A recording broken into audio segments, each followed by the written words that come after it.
अच्छा भाई, H of x दिया गया है, एच डैश निकालना है और 16 पे ये करना है। तो चलिए सबसे पहले हम एच डैश निकाल लेते हैं, या एच प्राइम जिसे कहा जाता है। तो एच प्राइम कैसे निकालेंगे भाई, हमें यहाँ पे पावर रूल लगाना पड़ेगा। तो एच प्राइम कैसे निकालेंगे भाई, 5 जू का तू रहेगा और फिर ये जो ताकत है ये नीचे आती है और फिर x की ताकत क्या हो जाएगी, ये हो जाएगी 1/4 में से 1 हमें निकालना होगा। प्लस 7 है तो 7 का डेरिवेटिव क्या होगा, 0 होगा। तो चलिए इसकी तस्हील कर लेते हैं। एच प्राइम ऑफ x हो जाएगा 5/4, x की ताकत चौथाई में से अगर 1 निकालेंगे तो -3/4 बचेगा। इक्का की भुवन 5/4 आएगा यहाँ, ठीक है।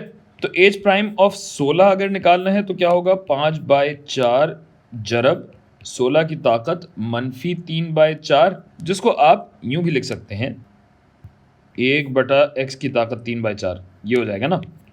तो 1/16 की ताकत 3/4, कैलकुलेटर इस्तेमाल कर लीजिए, तस्हील कर लीजिए, तो ये हो जाएगा 5/32।